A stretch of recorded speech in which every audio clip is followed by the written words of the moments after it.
Salut, kita lanjutkan materi kita. Pada video sebelumnya kita telah membahas contoh dari Ilia, ada, kemudian il faut, harus, dan terakhir itu il s'agit de, tentang. Sekarang hujan, il pleut. Jadi kalau mengekspresikan cuaca serta kondisi cuaca baik dalam bahasa Prancis maupun dalam bahasa Inggris, kita menggunakan impersonal. Misalnya kita ingin mengatakan hujan atau sedang hujan, kita bilangnya il pleut, hujan. Ini contoh lainnya, tiens, il pleut très fort. Wow, jadi hujan keras sekali. Atau il commence à pleuvoir, hujan mulai turun. Il commence à pleuvoir, hujan mulai turun. Jadi hujan itu kalau kata verbnya, kata kerjanya itu pleuvoir. Oke, misalnya kalau kita ingin mengatakan atau sedang turun hujan, sedang turun salju atau salju, turun salju, kita mengatakannya il neige. Juga il grêle, sedang hujan bercampur es dan salju, atau il bruine, sedang hujan rintik-rintik. Oke. Kita juga mengatakan il fait beau, cerah. Fait ini dari faire. Faire sih artinya itu melakukan, tapi di sini bukan itu maksudnya ya. Kalau dia il fait itu artinya menggambarkan kondisi cuaca. Il di sini bukanlah il orang ketiga tunggal, namun demikian konjugasi faire ini mengikuti konjugasi il orang ketiga tunggal sehingga dia tetap pakai il fait. Kita lihat contoh, il fait chaud, cuacanya panas atau suhunya panas. Il fait froid, cuacanya bagus atau cuacanya dingin atau suhunya dingin. Il fait nuit, malam atau sudah malam. Il fait du soleil, ini maksudnya matahari bersinar. Dan il fait bon soleil, enak sekali di bawah sinar matahari. Il fait du vent, berangin atau anginnya sedang bertiup kencang. Jadi kalau ada kondisinya angin bertiup kencang, kita bilangnya il fait du vent, dan anginnya kencang sekali.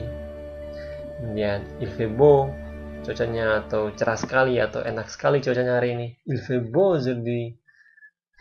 Kemudian kalau cuacanya jelek, kita mengatakannya il fait mauvais. Oke. Jadi kalau kita mengekspresikan cuaca, kita menggunakan impersonal. Oke, kita lanjutkan sekarang untuk menunjukkan waktu. Untuk menunjukkan waktu dalam bahasa Prancis, kita menggunakan impersonal juga plus être. Il est. Contohnya, il est 7 heures, jam 7. Il est 8 heures du matin, jam 8 pagi. 8 pagi. Il est 16 heures, sekarang jam 16 atau jam 4 sore. Tapi di bahasa Prancis kita lebih sering mengatakannya 16, jam 16. Il est midi, sekarang jam 12. Kalau midi jam 12 siang, teng. Ya. Il est midi moins le quart, jam 12 siang kurang seperempat. Le quart. Il est midi et quart, jam 12 siang lewat seperempat. Il est midi et demi, jam 12.30. Il est midi moins 20, jam 12 kurang 20. Maksudnya jam 12 kurang 20 menit. Oh, ini salah ya, ini bukan 30 tapi 20. Kalau 30, tong. Kemudian, il est minuit, sudah tengah malam. Jadi kalau minuit pas tengah malam jam 12 teng. Kalau midi pas siang 12 teng. Il est minuit passé, jam 12 malam lewat atau sudah lewat tengah malam. Selanjutnya, il vaut mieux, sebaiknya. Il vaut mieux dalam bahasa Inggris itu to be better, to be advisable, lebih baik. Kita kenal juga il vaudrait mieux, you should, ini lebih baik tapi lebih sopan nih. Jadi il vaut mieux ini untuk mengungkapkan pendapat yang berupa nasihat. Kalau sesama teman, kita mengatakannya il vaut mieux. Tapi kalau orang yang lebih dihormati atau lebih tua, kita sebaiknya mengatakan il vaudrait mieux, karena ini lebih sopan. Artinya sama saja, lebih baik atau sebaiknya. Oke? Il vaut mieux le faire toi-même. Sebaiknya kamu melakukannya sendiri. Il vaut mieux se taire que de dire des bêtises. Sebaiknya diam daripada mengatakan kekonyolan. Il vaut mieux ne pas répondre.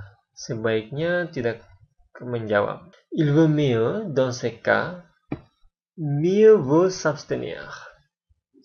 Sebaiknya dalam kasus ini lebih baik absen atau lebih baik tidak ikut. Il vaudrait mieux que tu y réfléchisses.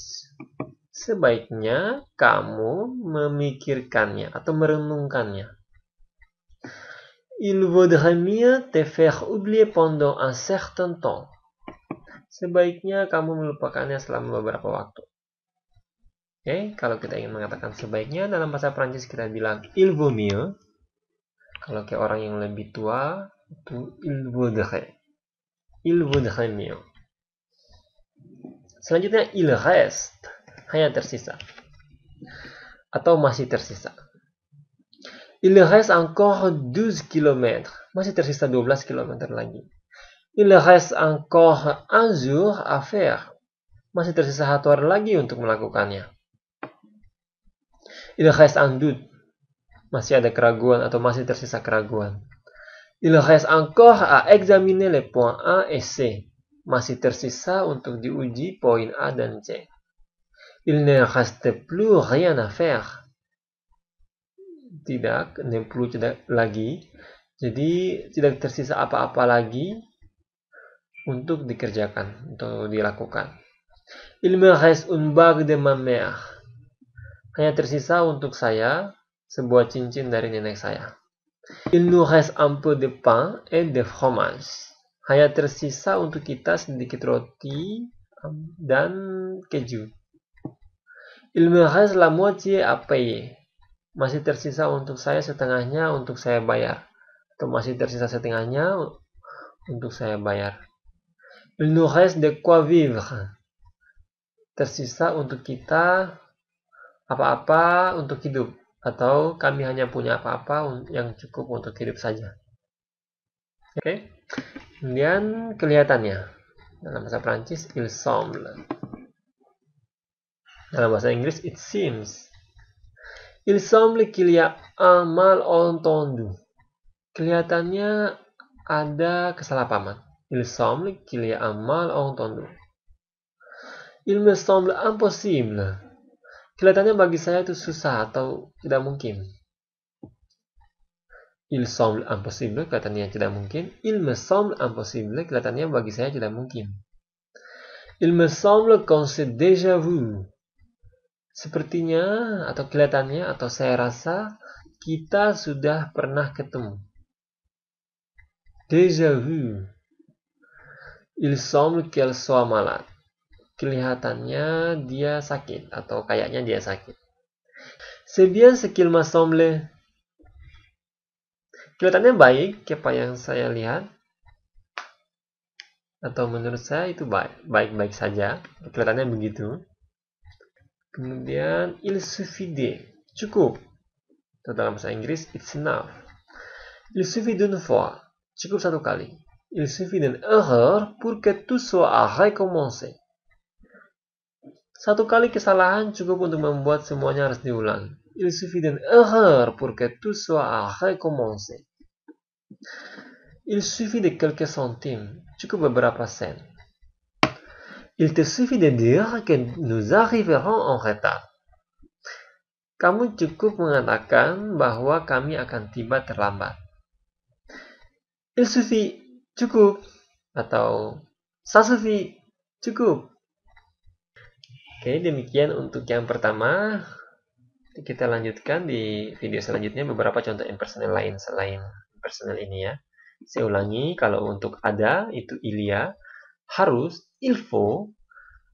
Ini untuk ke teman, kalau orang yang lebih kita hormati atau lebih sopan, il faudrait. Kalau ini mengenai atau ini tentang, il s'agit de, il pleut hujan, il fait beau cerah, il est midi, sudah siang, il vaut mieux, sebaiknya kalau untuk orang yang dihormati, il vaudrait mieux. Kemudian il reste, masih tersisa atau hanya tersisa, il semble, kelihatannya, atau it seems. Kemudian il suffit de, cukup. Oke, pada beberapa gambar di video ini ada merupakan gambar dari kota Vannes. Jadi sekarang saya mengajak Anda untuk mengunjungi kota Vannes di Breton. Kalau kita lihat, misalnya ini Prancis, ini bisa dianggap seperti provinsi kalau di Indonesia. Vannes itu ada di Breton. Paris ada di sini. Jadi ada kota Paris dikelilingi oleh provinsi Île-de-France. Ya, Vannes di sekitar sini. Nah, kotanya seperti ini. Vannes merupakan salah satu kota tua. Sangat terlihat cantik sekali tamannya. Ini rumah tradisionalnya. Oke. Ini salah satu taman di kotanya, walaupun kotanya sangat kecil, tapi kotanya memiliki taman yang luas. Ini pintu masuknya. Oh ini ketika ada orang lewat, kakek-kakek minta tolong difotoin. Kemudian ada taman bermain untuk anak-anak, tamannya luas. Kemudian di dalam taman ini pohonnya besar-besar ya. Kalau saya bandingkan dengan ukuran tubuh manusia, seperti ini penyulinnya. Oke, merci beaucoup. Oh ya, ini namanya Jardin de Rempart itu ini ya, benteng ini namanya Rempart. Bon promenade, artinya selamat jalan-jalan. Oke, à bientôt untuk melanjutkan materi video selanjutnya.